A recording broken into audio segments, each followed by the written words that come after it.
We start with breaking news this afternoon. A woman killed 6 people in a school shooting today in Nashville, Tennessee. KREM 2 is looking at the very latest information that is coming into the newsroom right now. The dead include 3 children and 3 adults at the school, along with the shooter herself. We are working to gather more information again here on KREM 2 News at noon, but here's what we can tell you as of right now. The shooting happened this morning at the Covenant School. It is a private Christian school for preschool through 6th grade students. Police say the shooter is a 28-year-old woman. Police say she was armed with 2 assault-type rifles and a handgun.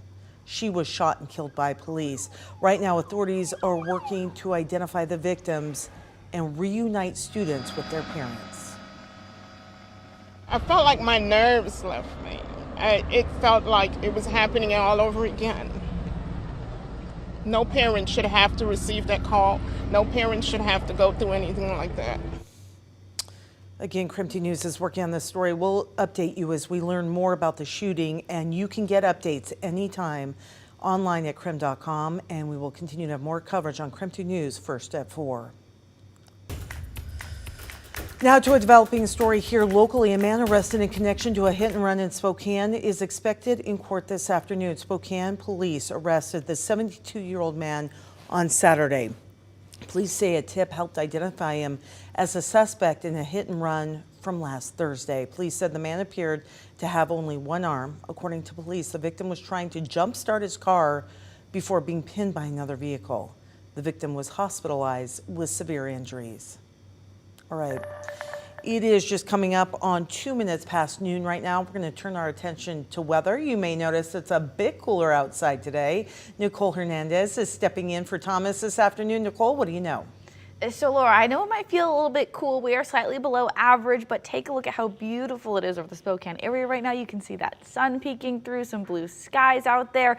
It is actually warmed up pretty significantly over the course of our morning so far. We're already at 44 degrees out there, and I was just out there. It feels absolutely incredible. But there are some flurries of snow moving through our region as well, so don't be surprised if you end up getting caught in one. You can see a few moving through the Coeur d'Alene area, Sandpoint area, north of Deer Park. Those are going to continue moving their way out pretty quickly as we head through the rest of our afternoon. And once they clear out, we're left with just that absolutely beautiful sunshine and partially cloudy skies. I will say though, as we do see that our temperatures warm up, the likelihood that at least here in the Spokane Coeur d'Alene area that those flurries fall as snow gets lower and lower, so we will likely see that moisture fall as rain. But again, by Tuesday, those are all clear, and that leaves us really pretty clear for the next few days with some nice spring weather.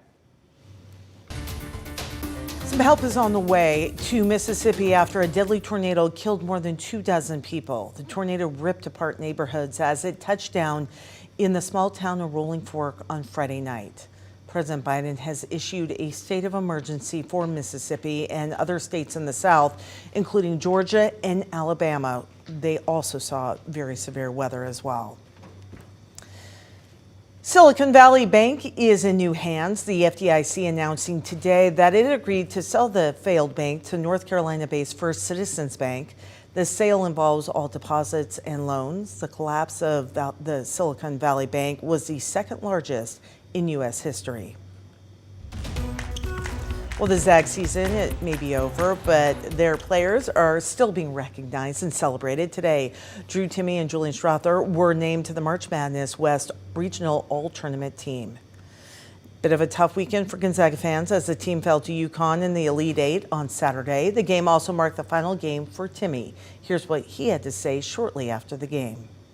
I'm just so thankful that a program and a place took me for who I was. They didn't ask me to be anybody but myself, and just so appreciative for the program and just the people, the fans that just watched me grow up and just become the man I am today. And I'm forever in debt for Gonzaga, just the love I have for just everyone that helped me and made this journey so special and so fun. I just don't think I can ever repay that. And while this ride might not have ended how we wanted it to, it's more about the journey, the relationships, the good, the bad, the ugly. That's what makes these things so emotional, is how much you put into something, you know. And I'll do anything for Gonzaga. I always will. I mean, this isn't a goodbye. This is a see you later. I always want to be around the program, coach. Like, it's a special place. It's a special program. And, you know, I wouldn't want to do this with anyone else. I loved it here. I think he's one of the greatest college players in this modern era. If you look at how much he's won during his career, and he's won at the highest level he's produced. I mean, I hope what probably should be readily apparent to everyone now is if something would have happened to Drew Timme earlier in this season, where would we have been? Okay, I mean, we leaned on him as hard as we've ever leaned on a player, and he just delivered time and time and time again. Took us all the way to the brink of a Final Four. Following the loss on Saturday, Gonzaga took the time to thank the fans. The university's Twitter page wrote, quote, "To the best fans in the nation, thank you for another incredible season. And to our Zags, we are always proud of you." Well, we have more on the Zags coming up in 10 minutes.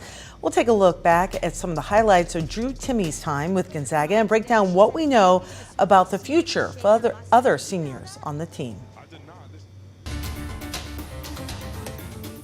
Well, here's a little bit of spring happening today. Esmeralda Golf Course fully open for the season. In the off-season, the City of Spokane's courses and irrigation renovations, which is expected to save around 20 million gallons of water a year. Esmeralda Golf Course says they are booked for the first 4 days of opening. They recommend booking your tee time in advance.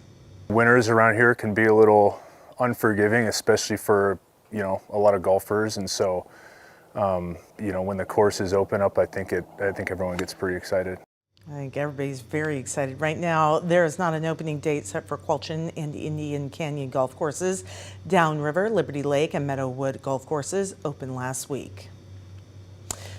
We do have an alert for drivers out there. Expect more closures on I-90 near Liberty Lake in the overnight hours this week. The closures come as WashDOT continues construction on the new Kramer Parkway undercrossing. Starting tonight at 7 o'clock, expect lane closures until 4 a.m. tomorrow on Tuesday. You can expect the same delays on Tuesday night going into Wednesday morning as well.